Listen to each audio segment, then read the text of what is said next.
Can you believe the everyday things we took for granted in the 90s would feel shocking today? These 90s habits shaped how we dressed, talked, and lived, quietly defining the rhythm of our days. But what does it say about us that they've vanished so quickly? Dial-up internet was not just slow, it was an entire event. You would sit at the family computer, usually tucked in a corner or in the living room, and click the little connection button. Then came that unforgettable screeching sound, a chaotic mix of static, beeps, and robotic tones that signaled your house was connecting to the online world. It felt like technology straight out of a science fiction movie, yet it was painfully slow. Minutes could pass just to load a single email, and images appeared one row of pixels at a time. If someone picked up the house phone while you were online, the connection would crash instantly, forcing you to start all over. Families often had strict computer schedules to decide who got internet time because everyone wanted to chat on instant messenger or play basic online games. Kids had to beg parents for just 5 more minutes, while parents grew impatient waiting to make a phone call. It was frustrating, clunky, and completely normal for the time. What makes it shocking today is how much patience it required compared to the instant access of modern high-speed internet. Waiting for a page to load taught you endurance, and that screeching dial-up tone became a soundtrack to the decade. To this day, people who lived through it can recognize it instantly, almost like a secret code of the 90s. Looking back, it feels almost impossible that we thought it was cutting-edge technology. AOL free trial CDs were absolutely everywhere in the 90s. These shiny discs arrived in the mail so often, they piled up in kitchen drawers and living room baskets like junk mail. They were tucked inside magazines, handed out in stores, and even stacked like candy at checkout counters. The promise was always the same: hundreds of free hours online, sometimes as much as 1,000, though most people never actually got that far. Families tried them over and over, swapping out one CD for the next, in hopes of stretching the internet for just a little longer without paying. Soon, the discs lost their magic and simply became clutter. Some people turned them into coasters, others strung them up as decorations, and a few even used them as makeshift frisbees. What is shocking today is how aggressively AOL pushed them. Millions of discs were sent out, blanketing the country in shiny plastic. They became such a common sight that people joked you could not walk down the street without tripping over one. In a way, they represent both the optimism and the absurd waste of early internet culture. Now, with internet built into our phones, the idea of relying on a free trial disk to get online feels like ancient history. But for anyone who remembers, those AOL CDs are a nostalgic symbol of a time when going online still felt like discovering a brand new world. Blockbuster on a Friday night was not just a stop, it was a tradition. Families piled into the car after dinner, heading to that brightly lit blue and yellow store with its shelves full of VHS tapes. Walking inside, you were greeted with the smell of plastic cases and popcorn, rows upon rows of movies stacked tightly in their sleeves. The newest releases had only a handful of copies, and if you were lucky enough to grab one, it felt like winning a prize. If not, you had to settle for something else, often negotiating with your siblings in the aisles. Kids wandered toward the candy section, pleading with parents for one more box of chocolate or microwave popcorn. Choosing a movie took time, and part of the fun was walking through the aisles together, picking up cases, and reading the backs. The entire process made movie night feel like an outing, not just a quick choice on a menu. Returning the movies was its own responsibility, with late fees hanging over your head if you forgot. Today, streaming services give us endless choices instantly, but the excitement is gone. The sense of scarcity, only one copy of Jurassic Park waiting on the shelf, made the experience thrilling. People today might be shocked at how much effort went into simply watching a movie, but for families in the 90s, that trip to Blockbuster was pure magic. It turned an ordinary Friday night into something special. Having only one family phone line was a recipe for constant conflict. In most households, the phone sat in the kitchen or living room, a long cord stretching across the floor while someone paced during a call. If a sibling or parent stayed on too long, no one else could use it, and worse, the internet was blocked completely. Dial-up required a free phone line, which meant battles broke out nightly over who got priority. Parents argued about missed calls, while kids fought for time to chat with friends or log on to instant messenger. Sometimes you picked up the phone mid-conversation and shouted, "I need the internet." Call waiting helped a little, but it was far from perfect. Teens often had entire relationships built around late-night phone calls, stretching the cord into bedrooms for a sliver of privacy. Today, with every person carrying their own phone, it seems shocking that an entire household once relied on a single line. Back then, though, it was just how life worked. The sound of a busy signal was a daily frustration, and timing your calls became an art. The arguments, the negotiations, and the sheer inconvenience are almost impossible to imagine now. What we see as inconvenience today was simply normal family life in the 90s, a constant push and pull between technology, privacy, and connection. Payphones were once everywhere, standing tall on city corners, inside malls, and outside gas stations. The metal booths with scratched glass doors were part of the daily scenery. People carried quarters in their pockets or purses just in case they needed to make a call, because having a phone on you at all times was unthinkable. If you ran out of coins, you made a collect call, hoping the person on the other end would accept the charges. The receivers were sticky, the keypads worn, and phone books hung by chains, heavy and outdated. In emergencies, finding a payphone was the only option, and people relied on them without question. Today, the very idea of hunting for a public phone in a crisis seems absurd when a smartphone is always within reach. What shocks people now is not just how common payphones were, but how much trust was placed in them. They were lifelines, scattered across neighborhoods like tiny anchors of security. Kids called home after school from payphones, travelers checked in from airports, and couples argued in booths under flickering streetlights. In the modern world, where they have nearly vanished, spotting one feels like discovering a relic. They remind us of a time when communication was slower, less private, and far less convenient. But somehow, people made it work. Floppy disks were once the backbone of schoolwork. These plastic squares were fragile, thin, and held barely more data than a single photo today, yet students treated them like treasure. Saving a project meant sliding the disk into a computer with a satisfying click, watching the tiny green light flash as your work transferred. Losing one in the bottom of a backpack was disastrous, and a corrupted disk could wipe out weeks of effort. Teachers accepted them without question, handing out assignments that all came back saved on floppies. Kids often carried several, labeled in messy handwriting, stuffed into little plastic cases. At the time, it felt modern and high-tech, even though the capacity was laughably small.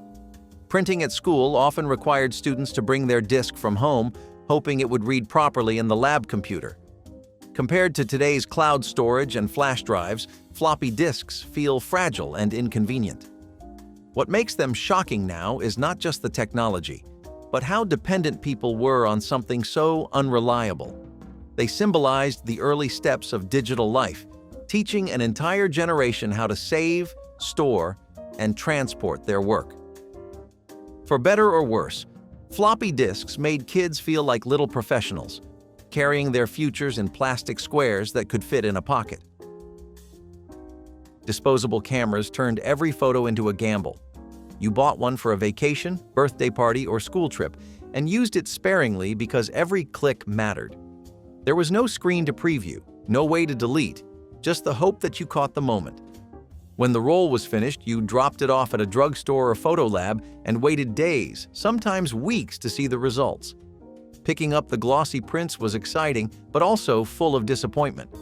Some photos were too dark, others blurry, and often someone's eyes were closed. Still, the process made photos feel more valuable. Families flipped through albums filled with real prints, imperfect but authentic. Today's endless selfies and instant retakes make disposable cameras seem painfully slow, yet their charm has returned as a novelty.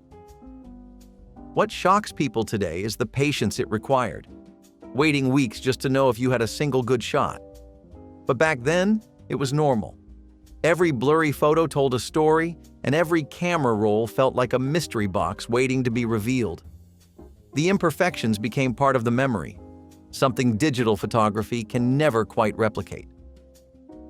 Rewinding VHS tapes was a duty every renter knew well. Movie rental stores demanded it, stamping "Be kind, rewind" on every case. Forgetting to rewind meant late fees, which parents never took lightly. Some families even bought standalone rewinding machines to save wear on their VCRS. After finishing a movie, kids scrambled to hit rewind, watching the tape spin backward at high speed. The process could take several minutes, and everyone waited impatiently for the click that meant it was done. Today, the idea of manually rewinding a movie feels bizarre when everything streams instantly with a single tap. Yet rewinding gave a sense of responsibility. You handled the movie with care, returning it the way you received it. Rental stores built entire policies around it, and kids learned quickly that skipping this step meant consequences. What shocks people now is the effort involved in something as simple as watching a movie. But in the 90s, rewinding was just part of the experience.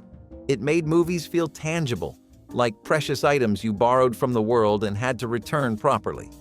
It was a small ritual, but it defined the way families interacted with entertainment.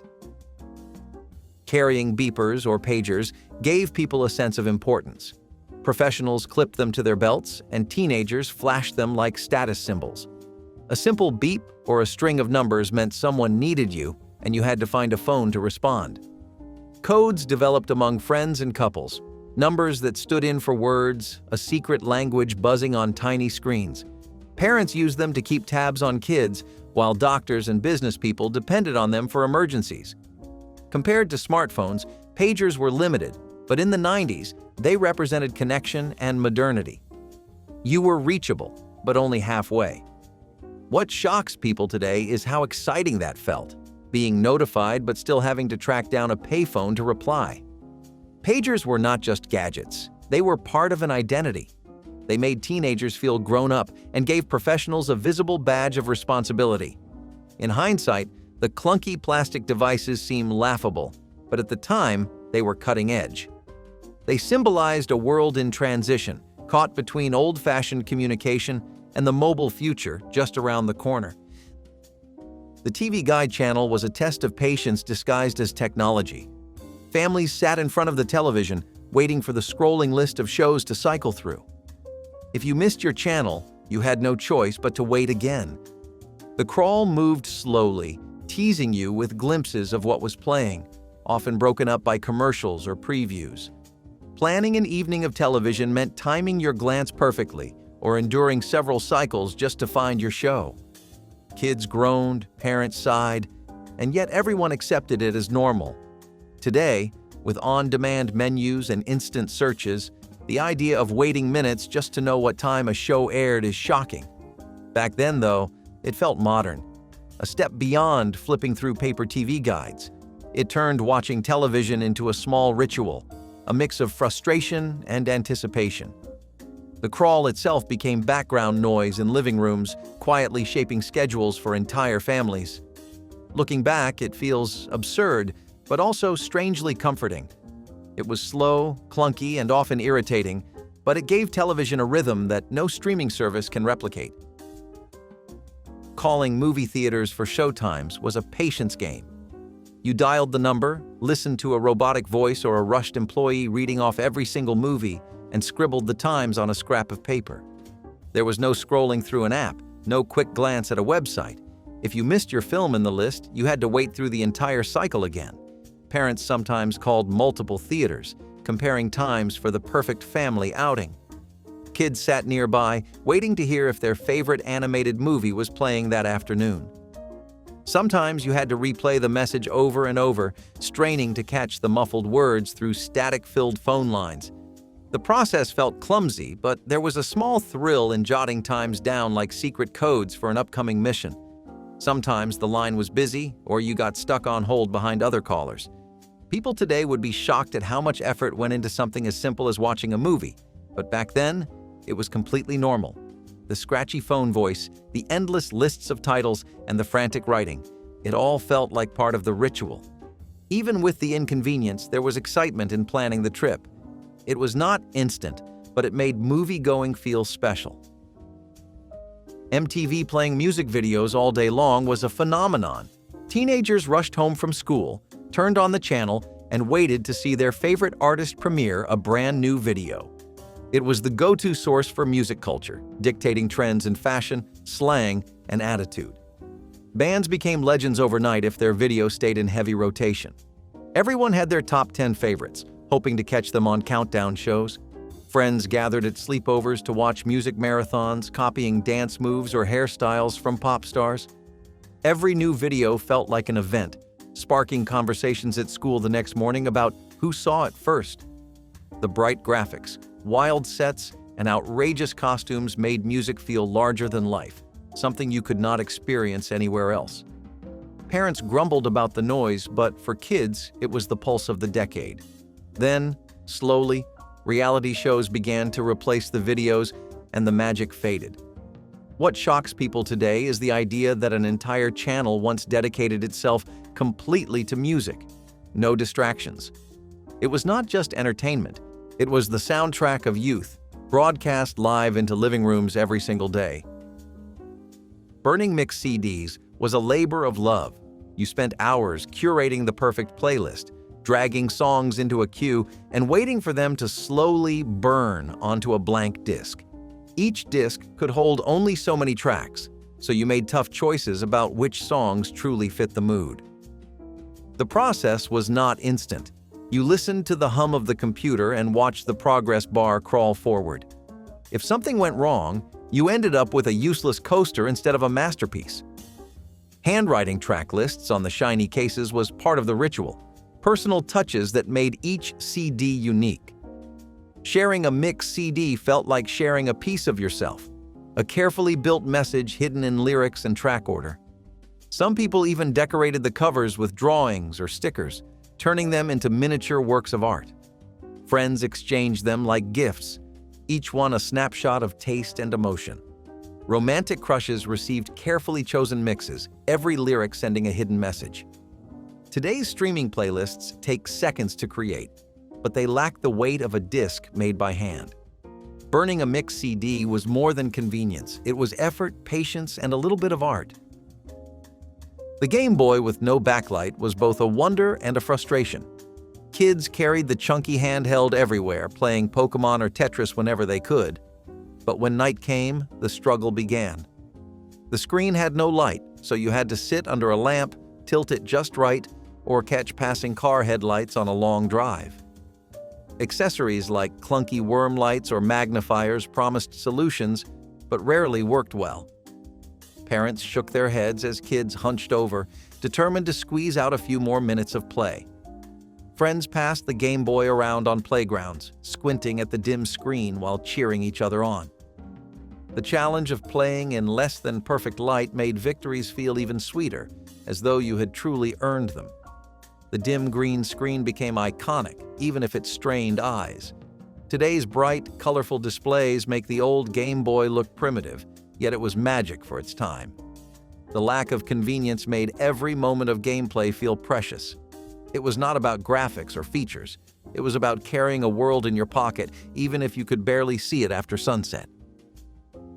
Carrying maps or MapQuest printouts was the only way to survive a road trip. Families spread giant paper maps across car hoods at gas stations, tracing routes with fingers. Later, people printed step-by-step directions from MapQuest, stacking them in the passenger seat. A good navigator was essential, someone to call out turns before they passed. If you missed a street, you had to pull over, squint at the paper, and figure it out yourself. Arguments were common, with parents bickering over lefts and rights while kids asked, "Are we there yet?" Sometimes the directions printed wrong, sending families on detours that stretched trips by hours. The frustration often turned into laughter later, becoming stories retold at family gatherings about the time we got lost in the middle of nowhere. The thought of having instant GPS directions on a phone would have seemed like a miracle. Getting lost was part of the adventure, though it was rarely fun in the moment. Today, we laugh at the idea of traveling without a blue dot guiding us, but for families in the 90s, planning routes ahead of time was just part of the journey. Phone books and yellow pages were a fixture in every household. Heavy, thick, and full of tiny print, they contained every local business and home number you could need. They sat by the kitchen phone, often stacked in piles from previous years. If you wanted pizza, a plumber, or a school friend's number, you flipped through the pages and dialed by hand. Kids doodled on the margins while parents underlined important listings. Flipping through the yellow pages could take ages, especially if you were searching for a common service like a mechanic or electrician. Families sometimes tore out pages and taped them to refrigerators as quick references, leaving gaps in the book for the next unlucky reader. In a way, the phone book became both a tool and a scrapbook of family life, worn with notes, stains, and coffee rings. Businesses fought for bold, colorful ads in the yellow pages, hoping to stand out from the competition. Today, the idea of thumbing through hundreds of pages for a single number feels absurd. Google searches replaced the ritual completely, but for decades, the phone book was the internet of its time.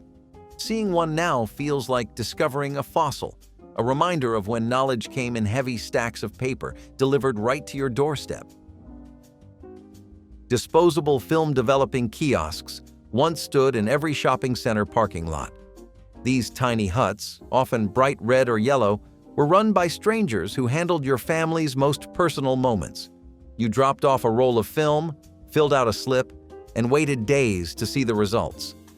Picking up that envelope of glossy prints was both exciting and nerve-wracking. Strangers saw every photo before you did, from silly poses to birthday parties to awkward family vacations. The anticipation made people cherish photos in a way we rarely do today, because each picture felt permanent. Families often crowded around the envelope right in the parking lot, flipping through prints and laughing before they even reached the car.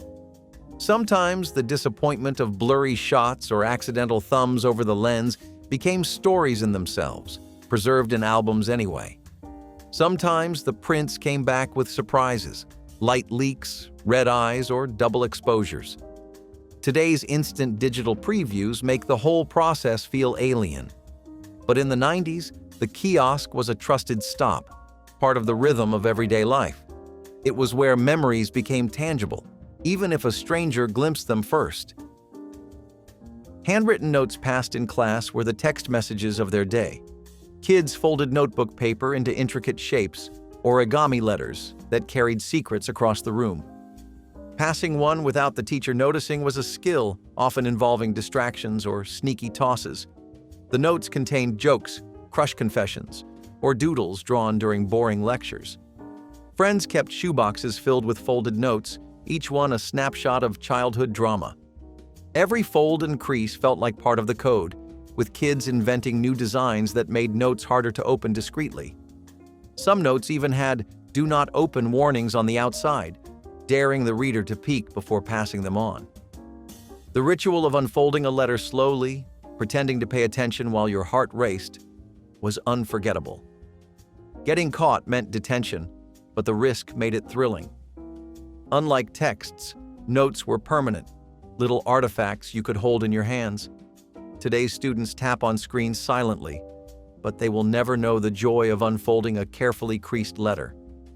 Handwritten notes carried personality, complete with handwriting quirks, doodled hearts, or scribbled song lyrics. They were messy, personal, and unforgettable. School computer labs were more about fun than learning. Rows of bulky beige desktops filled the room, humming loudly as kids logged on. The most memorable program of all was Oregon Trail, where generations of children learned about westward expansion and dysentery, long before spreadsheets or typing drills. Kids giggled when wagons tipped over or family members died, treating history lessons like adventure games. Teachers tried to frame it as education, but everyone knew it was about surviving the river crossing. Computer lab time was limited, so students sprinted to claim the best machines before someone else did. Printer jams, frozen screens, and error messages became inside jokes for every class. Even the smell of warm plastic and dust in those rooms is burned into memory, tied forever to the thrill of playing games under the label of learning.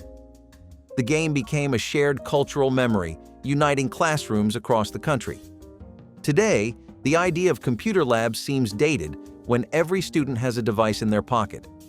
But in the 90s, walking into that lab felt like stepping into the future, even if you left with another round of pixelated bad luck on the trail. Advertising collectibles in cereal boxes was genius marketing. Kids begged parents to buy sugary cereals, not for the breakfast, but for the toy inside. Sometimes it was a holographic card, other times a plastic decoder ring or a tiny figurine. Digging to the bottom of the box was irresistible, even if it left the cereal crushed. Friends traded prizes at school, showing off collections like trophies. Cereal commercials made the toys look larger than life, with glowing animations and dramatic sound effects that convinced kids they were priceless treasures. Some children collected entire sets, proudly displaying them on shelves long after the cereal was gone. Parents sighed as boxes piled up in pantries, but even they admitted the toys made mornings more exciting. Commercials promised magic, turning every morning bowl into a treasure hunt. Parents rolled their eyes, but they usually gave in. Today's cereal aisles feel empty without those hidden surprises. For 90s kids, the box was not just food, it was adventure wrapped in cardboard. The shock now is how powerful the marketing was, turning an ordinary breakfast into a daily quest. School lunch pizza bagels were one of those cafeteria meals that felt like pure luxury at the time. They were small, round bagels topped with tomato sauce, shredded cheese, and maybe a single slice of pepperoni if you were lucky. They were not fancy, but for kids used to mystery meat or overcooked vegetables, they felt like gourmet food. Lunch lines buzzed with excitement on pizza bagel days, with kids trading snacks just to get an extra one. The smell filled the cafeteria, greasy and comforting, and even the pickiest eaters could not resist. They were easy to hold, fun to eat, and somehow tasted better than anything else on the tray. The cheese melted unevenly, the sauce sometimes burned your mouth, and the bagel itself was chewy, but none of that mattered. Today, kids might laugh at the idea that a cafeteria bagel pizza felt gourmet, but for 90s kids, it was the highlight of the week. It symbolized the simple joys of childhood, when cafeteria menus held small treasures in between all the bland, forgettable meals. The shock now is not that schools served them, but that kids cherished them so much. They were not healthy, they were not fancy, but they were unforgettable. Lisa Frank's school supplies turned every backpack into a rainbow. Neon colors exploded across folders, binders, and pencil cases decorated with unicorns, dolphins, pandas, and rainbows. Walking into class with a Lisa Frank notebook was like carrying a badge of style, instantly recognizable and admired. Kids begged their parents for the newest designs, and entire aisles of stores glowed with the psychedelic patterns. Even if the supplies were just paper or plastic, they felt magical, turning schoolwork into something fun. Teachers saw them everywhere, brightening up otherwise plain desks. Today's minimalistic designs make Lisa Frank's explosion of colors feel almost shocking. But for 90s kids, it was pure joy, over the top, unapologetically bright, and filled with fantasy. The shock now is how bold it all was compared to today's toned-down styles. Lisa Frank turned ordinary supplies into an art form, and kids carried that color with pride every single day. Car windows with cranks were an everyday workout. To roll the window down, you literally had to roll with your arm, spinning the handle in a circle until enough air came through. Passengers fought over who sat in the back because backseat cranks were stiff, slow, and sometimes barely worked. On hot summer days, kids leaned over to crank their windows down halfway, only to have to roll them up again when the rain started. Parents reminded everyone to roll it all the way up before leaving the car, because gaps let in leaks. Today, pushing a button to lower a window feels obvious, but in the 90s, cranking was standard. The sound of the handle turning, the stiff resistance, and the arm exercise all came with the territory. What shocks people now is how much effort it took just to get a breeze. Rolling windows by hand made cars feel mechanical and simple in a way that has vanished. It was not high-tech, but it was part of the ride. Paying long-distance phone bills was a monthly shock for families. A 30-minute call to another state could cost more than dinner at a restaurant. Parents hovered over kids, warning them not to talk too long when calling friends or relatives. Some families limited long-distance calls to weekends when rates were cheaper. Others waited until late at night for discount minutes. People today, used to unlimited calling across the country, cannot believe how much a single conversation once cost. Families budgeted carefully, watching the phone bill like hawks. Teenagers got scolded for running up charges, and some friendships suffered because the distance was simply too expensive to maintain. Calling cards were sold at gas stations, giving families prepaid minutes to manage costs. Today, long-distance billing feels almost cruel, but back then it was normal. The shock now is realizing how expensive connection used to be and how much families sacrificed just to hear each other's voices across state lines. Carrying a Discman and a book of CDs made music portable but inconvenient. The Discman itself was bulky, heavy, and skipped if you walked too fast or hit a bump on the bus. To make it work, you needed a binder filled with CDs, each one carefully tucked into plastic sleeves. The binder was practically luggage, carried everywhere by kids who wanted access to all their favorite albums. Friends flipped through each other's binders like treasure chests, trading discs, or showing off rare imports. The ritual of choosing the next CD, swapping it out, and waiting for the player to read the disc made music feel deliberate. Headphones trailed wires that tangled constantly, and batteries drained faster than you wanted. Still, the Discman was freedom, a way to take your soundtrack into the world. Today, streaming services put thousands of songs in your pocket instantly, but they lack the physical presence of that binder and the pride of a personal collection. What shocks people now is how much effort it took just to listen to music on the go and how willing everyone was to carry half a backpack's worth of plastic just to have choices. Lack of booster seats was not an oversight. It was the norm.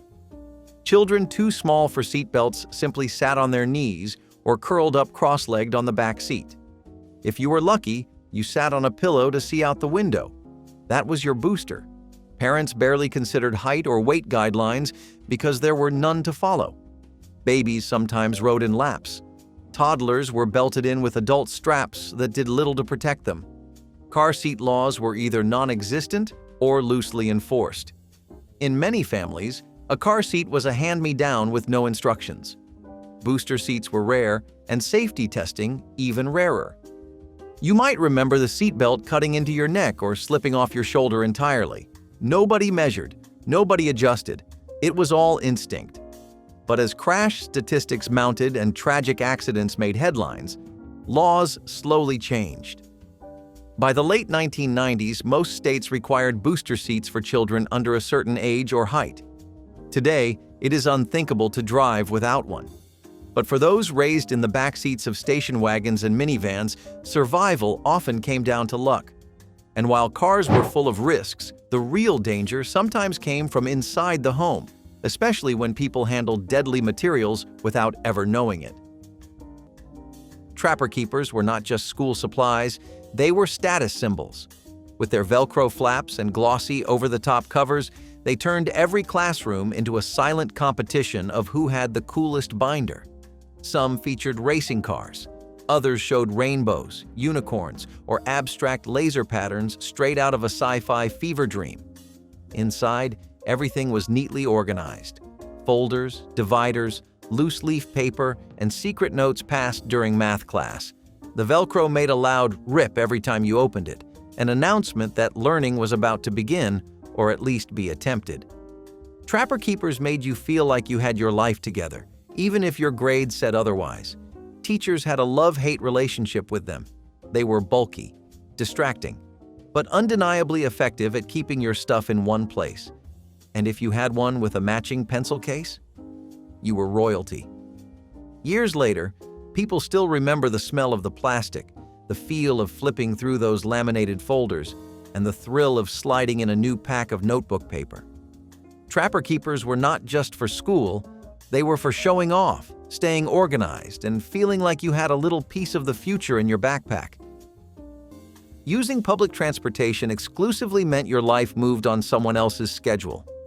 There was no jumping in the car for milk, no last-minute rides. You waited. At bus stops, on corners, in the rain, in the cold, in your Sunday best or your work shoes. The bus was never early, Sometimes it was late. But you waited. You held a pocket full of exact change. Maybe a transfer stub. You knew the routes like the back of your hand. You sat near the front if you were tired. In the back if you did not want to talk. You watched strangers argue, laugh, cry. You saw your city from a different view, block by block, stop by stop.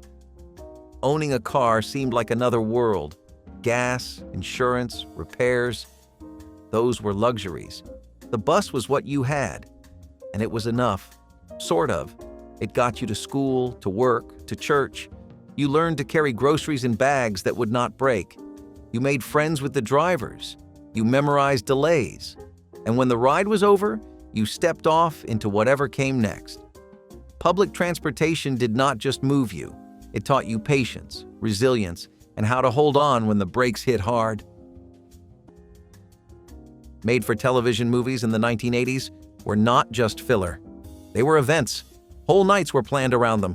When that promo would come on, this Sunday, only on ABC, you would perk up, lean in, and make mental notes to not miss it. This was before DVR, before pause buttons. You missed it? You missed it. These movies had titles like The Day After, V, The Final Battle, or The Ewok Adventure. Some were tearjerkers, some were thrillers, some were straight-up terrifying. And they had you glued to the screen, wondering how they managed to squeeze so much drama into 2 hours. Plus, commercials. Families would make popcorn, dim the lights, and treat it like it was an actual premiere. You watched it live together, and you talked about it the next day at school. Because chances were, everyone saw it too. They hit different. The music, the narration, even that grainy picture. It all added to the mood. You were not just watching. You were part of something. And right in the middle of those movies came the strange intermissions, ones that could go from innocent to haunting in 5 seconds flat. It looked like a cabinet, just a little rectangle in the wall with a tiny knob. But open it up and suddenly you had an ironing board swinging down like a Murphy bed for your clothes. Fold-out ironing boards in the wall were the peak of space-saving genius. These things were especially popular in mid-century homes, when every inch of space had to count. The board folded out flat, usually right next to the laundry area or inside the kitchen pantry. You did not have to drag a heavy metal contraption from the closet. Just pop it open, plug in the iron, and get to work. Some even had a tiny shelf or built-in plug to hold the iron itself, along with a little light above the board. Now that was fancy. Housewives adored these because they made chores quicker. And let's face it, they just looked slick. Like the house was in on the secret with you. Eventually, though, as trends moved toward larger laundry rooms and portable everything, these ironing stations disappeared. But for the folks who grew up with one, there is a real nostalgia there. It was like opening a secret door into domestic life. Now, speaking of secret doors, the next one was not about cleaning your shirt. It was about making sure your closet smelled like the forest. Parents giving kids sips of beer or wine at parties was not only normal, it was considered good parenting. Adults called it teaching responsibility, handing over a foamy sip of beer or a watered-down glass of wine. Kids wrinkled their noses, laughed at the bitterness, and ran off to play. Sometimes uncles made a show of it, raising their glass and declaring, "Make a man out of him." Relatives chuckled as kids pretended to stumble dramatically after a sip. Some parents even bragged about their kids being beer-trained, showing them off at barbecues. Grandparents chuckled knowingly, saying this was how it had always been done. Nobody worried about laws or child services. It was seen as harmless fun. Kids strutted around parties feeling special for being included. It was less about alcohol and more about being treated like part of the adult world. Beer cans were passed casually between adults and children without a second thought. A sip of wine at Christmas or Thanksgiving was practically a rite of passage. Parents defended it by saying kids would not sneak around later if they learned early. Relatives bragged about letting their kids learn early so they would not go wild later. Nobody thought it strange. Nobody called it illegal, and kids strutted around proudly after their first grown-up sip. Today, it would spark outrage, but in the 1970s, it was a family ritual. Poor families especially saw it as harmless. a way to include the kids in the celebration without spending money on soda. Polystyrene cup noodle warmers were the product of instant gratification and zero caution. Before microwave noodles were common, people would boil water and pour it straight into a foam cup filled with dehydrated soup. But for the especially impatient or inventive, the next step was balancing that foam cup directly onto a gas burner to keep it hot. Polystyrene, in case you're wondering, is highly flammable, as in melts, warps, and ignites at low heat, kind of flammable. So what happened? The bottom would bubble, the sides would sag, and occasionally the whole thing would catch fire, turning dinner into a miniature inferno. The smell of scorched styrofoam was unforgettable and extremely unhealthy, but people kept doing it. Kids copied their parents, placing their cup of noodles just a little too close to the open flame and watching in awe as the foam darkened and shrank. Eventually, warnings were printed, packaging changed, and microwaves saved us from ourselves. But for one hot moment, dinner meant dodging a kitchen fire. And if that was not festive enough, holiday decorating added its own flair, with a snow spray that came with a cloud of toxic cheer. Walk into an old house and open a closet door, and you might get hit with a smell that is oddly comforting, woody, warm, a little spicy. That would be cedar, not a scent diffuser, not a spray. Actual cedar wood, lined across the walls of the closet from top to bottom. These cedar-lined closets were the silent guardians of America's wardrobes. They protected against moths, mildew, and musty smells. But they also added a kind of rustic luxury, like storing your clothes inside a tree trunk at a high-end cabin. The idea was simple. Cedar wood naturally repels insects, so why not turn your entire closet into a bug-proof haven? People did not just store coats in there, they kept heirlooms, wool suits, and seasonal clothes safe year-round. Some closets were fully lined, others just had a single cedar panel on one wall. Either way, it gave the whole room a spa vibe long before that was a thing. These days, you might see cedar blocks or hangers sold in stores, but entire closets made of the stuff? That has faded into the woodwork, literally. The world got synthetic, and the cedar charm became a relic. But if you think that was clever, wait until you see how people used to pass food across rooms without ever leaving their chair. It looked like something straight out of a haunted dollhouse and somehow got greenlit as a beauty product.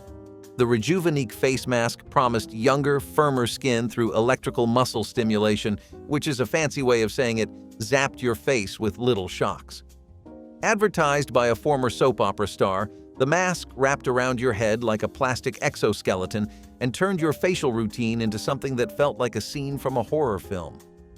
The idea was that the stimulation would tone your face like a gym tones your body, but customers mostly reported mild burns, numbness, and the distinct feeling that they had made a terrible mistake.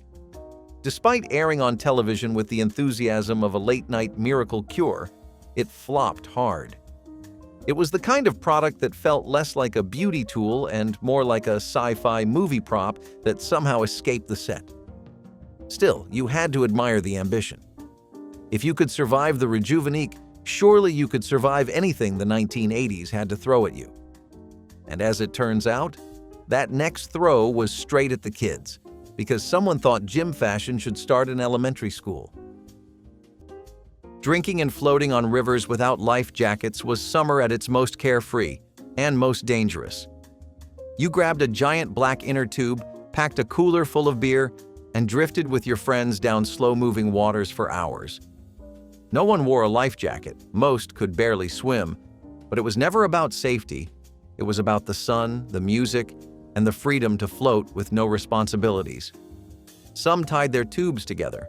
Others threw a rope to a canoe hauling more drinks. The river became a party, and the risks were part of the fun. You might remember falling out and laughing, feet searching for the rocky bottom, arms flailing before someone pulled you back in. Today, alcohol use while floating or boating is strictly monitored. Life jackets are required for anyone under a certain age in most states, and adults can face citations, or worse, for ignoring safety laws. But in the 1980s, there was no lecture, no patrol, just a lazy current and a long afternoon. And while the river taught you how to stay afloat, the classroom taught something entirely different, often with a wooden paddle. Acid wash jeans were loud before you even opened your mouth. With their blotchy patterns and faded splotches, they looked like someone had taken a bleach bottle to denim, and somehow that became cool. These jeans were rebellious, messy, and unmistakably 1980s. Everyone had a pair. Some wore them tight-rolled at the ankle, others let them drape over high-top sneakers. Acid wash showed up in jackets, skirts, and full matching sets that turned entire outfits into walking eye strain. You could not blend in wearing acid wash. You stood out, and that was the point. It was denim with attitude. Rough, bold, a little chaotic. Parents hated it. Teachers rolled their eyes. But teens embraced the weirdness. It felt edgy, like you were wearing the uniform of a generation that refused to dress quietly. Old photographs now show groups of kids lined up in front of lockers, each one looking like they had just emerged from a bleach accident and loving it. Acid wash was not timeless, it was not flattering, but it was unforgettable. And in a decade known for excess, it fit right in. Even now, pulling on an old pair brings back the noise, the neon, and the thrill of breaking the fashion rules. Limited access to cable television in the 1980s meant your world came through rabbit ears.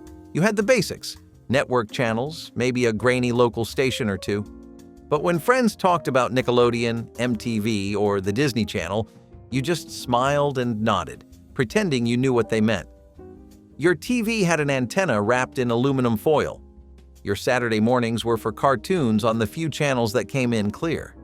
You learned to adjust the rabbit ears just right, then sit perfectly still, because moving even an inch might send the screen back into static. You missed out on the cable exclusive shows, the big movie nights, the flashy channels with round-the-clock music videos. You got public access, reruns, and news that ended with the national anthem. At school, you heard about shows you never saw. You laughed along anyway. At home, you made the most of what you had. Limited channels meant fewer choices, but also fewer arguments. You watched whatever was on. You made it work. And you learned something strange. When there was only one option, it often became your favorite. The picture was not perfect, but it was yours. And sometimes, that was enough. Blank VHS tapes were not just empty plastic boxes. They were treasure chests. The kind you could label, relabel, and fill up with your own little corner of television history. You remember the sound, right?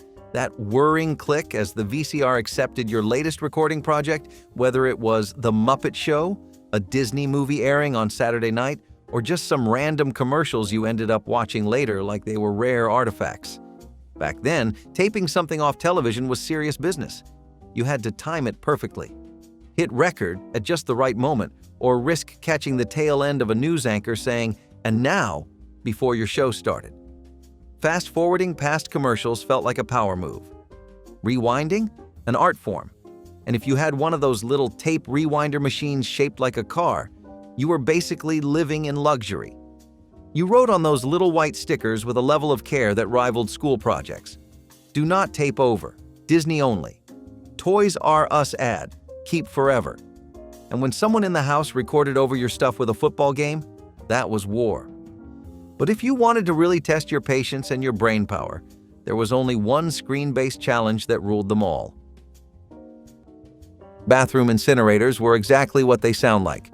Tiny metal boxes installed near the toilet, designed to burn trash right on the spot. Sounds efficient, right? Maybe. But also, just a little bit terrifying. These units were popular for a short time in the mid-20th century, mostly in homes that were obsessed with cutting-edge convenience. They were meant for tissues, cotton balls, wrappers, and small bits of waste, not, let us be clear, diapers or anything major. You would flip a switch, hear a low hum, and then wait while your trash slowly vanished into ash. It was like having a personal bonfire inside your bathroom. Some even came with a little chimney that vented outside. Of course, the smell was something. And safety? Let's just say it was a different time. These machines were prone to overheating, and if you put the wrong thing in, you might get more flames than you bargained for. Eventually, people realized that trash cans and weekly pickups were a whole lot safer, so the bathroom incinerator quietly disappeared, along with the era of lighting your garbage on fire next to your shampoo. But while the bathroom was heating up, the beauty routines of the day were getting pretty cool. And I mean that literally. Just wait until you see the hairdryers. Riding in the front seat as a toddler was practically a family tradition. Small kids either bounced on the bench seat beside mom or perched on dad's lap, helping steer the wheel. Car seats existed, but they looked like metal torture devices, so most families ignored them. Toddlers loved standing up on the seat, hands gripping the dashboard like they were captains of a ship. At red lights, some kids leaned out the window, hair blowing wildly in the breeze. Some even pretended to shift imaginary gears or honk the horn like they owned the road. Parents laughed instead of worrying, proud that their little driver was taking charge. Long drives turned into games of counting cars or waving at truckers who always honked back. The smell of vinyl mixed with cigarette smoke made the ride feel like its own world. Looking back, it is hard to believe nobody thought twice about letting toddlers ride shotgun. Parents beamed proudly as little ones steered through the driveway, pretending to control the massive car. On long drives, naps happened, stretched across the entire seat, no restraints in sight. One quick brake check and everyone rolled forward into the dashboard like it was nothing. Toddlers slid side to side during turns, giggling while parents reached out a single arm to keep them from falling. Seatbelts stayed tucked into the seat cracks, never touched. Today, it would be a reckless endangerment charge, but back then, it was considered adorable. A front seat toddler was just part of family driving culture in the 1970s. Home hair dryers in the 1960s looked like they came straight from a beauty salon, but without any of the safety checks. These early models had bulky hoods or handheld nozzles, often with thick cords that frayed faster than a worn shoelace. You'd plug them into the wall, perch near the bathroom sink, and hope for the best. No ground wires, no insulation. Just you, your wet hair, and a live current a sneeze away from disaster. The metal casing got hot. The motors sparked occasionally. And heaven help you if your fingers were damp. Water plus faulty wiring? That hairdo could turn into a fireworks show. Yet people trusted them because that sleek salon look felt worth the risk. Back then, it was just another day in the name of glamour.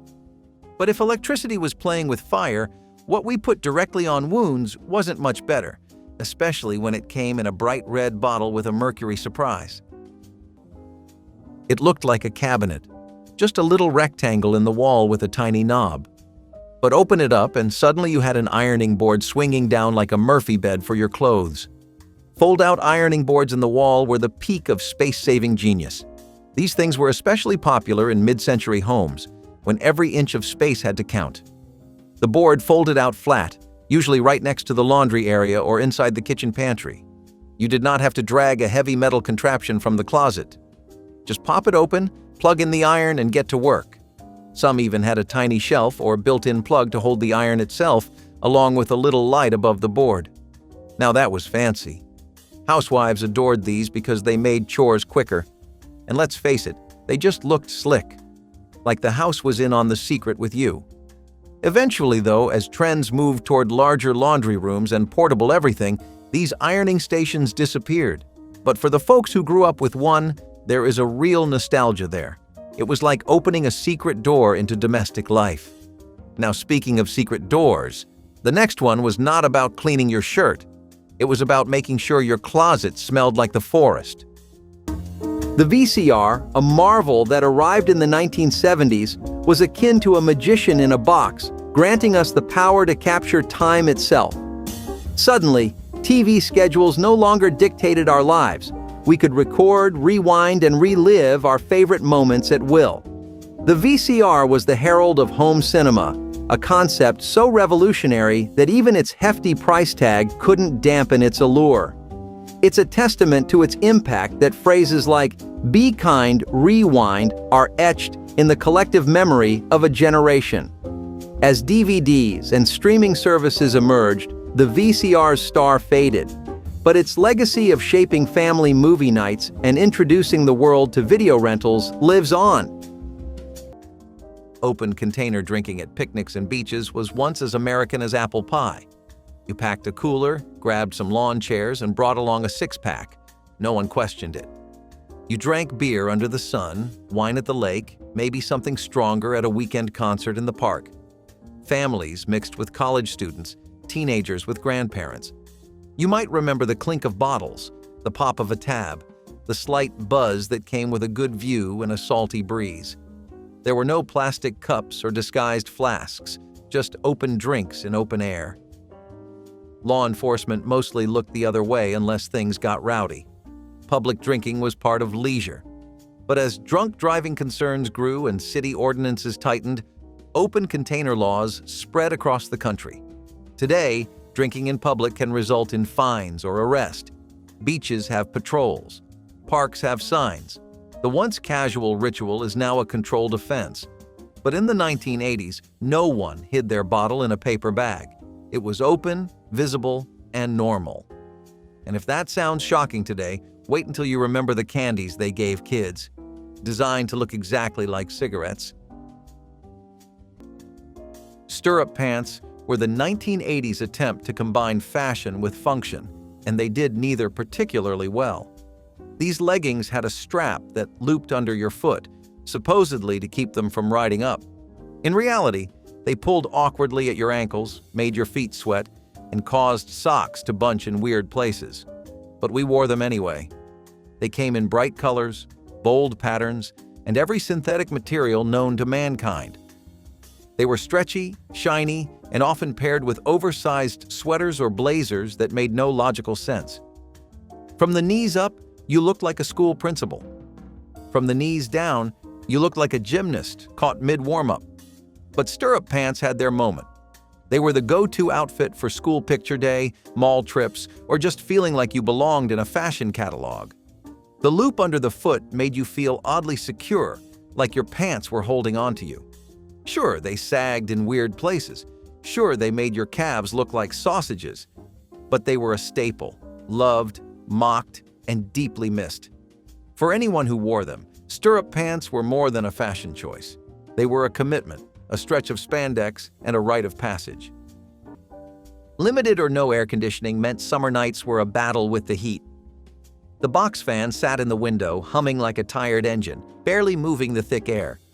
You sweated through your sheets, drank warm water, slept with the lights off and the windows wide open, hoping for a breeze that never came. Some homes had one window unit, and it stayed in the living room. Everyone gathered there like refugees from the sun. No one moved. The couch was soaked in humidity. Tempers flared, ice trays emptied fast. You wore as little as possible, stuck your head in the fridge, and counted the hours until dark. At school, kids talked about central air. You could not imagine it. The idea of a whole house being cool felt like science fiction. You made popsicles out of juice in ice cube trays. You wrapped wet washcloths around your neck. You laid on the floor, hoping the tile was cooler than the bed. And through it all, you survived. Uncomfortable, sticky, and half asleep, but alive. No air conditioning was not ideal, but it made you tough, and it taught you how to endure heat, not just in your house, but in life. The Pee-Chee folder was like a social billboard. Everyone had one. Those tan or yellow folders with athletes printed in faded ink on the front, football players mid-tackle, baseball players mid-swing. They were meant to be neutral, practical, but they never stayed that way. Because the moment that folder landed on your desk, it became a war zone of doodles, lightning bolts, band logos, stencils, flames, hearts with names inside them, graffiti letters that took 15 tries to get right. Every inch of it became your personal art gallery or battlefield. These things aged like ancient relics by the time June came around. It did not matter how boring the class was. Your Pee-Chee folder made sure you had something to focus on, something to claim. And if a substitute teacher tried to take it away, that was a declaration of war. Of course, personal style extended beyond the page, because it was not just about what you carried. It was about what you wore, and in the 1980s you had better know how to roll your jeans or risk social exile. It was the original shortcut for busy kitchens, long before microwaves or DoorDash deliveries. Right there in the wall, usually between the kitchen and dining room, was a little opening known as a pass-through window. Not big enough to walk through, just big enough to pass a steaming pot of mashed potatoes or a stack of plates. It was part convenience, part conversation starter, and part dinner-time drama stage. You could poke your head through and call out, "Who wants seconds?" Or you could slide a dish over without juggling it across the carpet. In bigger homes, they were framed out in wood or tile with little ledges to rest a casserole on. In smaller homes, they were purely functional, a hole in the wall that saved mom 10 steps at every meal. Some even had shutters or swinging doors, so you could close the kitchen once dinner was served. But eventually, open-concept living took over. People tore down the wall entirely instead of carving a window into it. And just like that, the pass-through became passé. Still, it had its charm. It turned dinner into a kind of performance. But if passing potatoes through a hole in the wall sounds odd, imagine burning your garbage in a machine tucked right next to the toilet. Parents leaving kids home alone overnight was another normal move in the 1970s. Maybe mom and dad had a wedding to attend or a late shift at work, and suddenly the oldest child, sometimes barely 12 years old, was promoted to babysitter-in-chief. Rules were simple: keep the doors locked, do not burn the house down, and maybe feed your younger siblings. Parents trusted kids to survive on frozen pizza, cartoons, and their own common sense. Today, a single phone call to Child Protective Services would bring authorities to the door. But back then, it was just called growing up.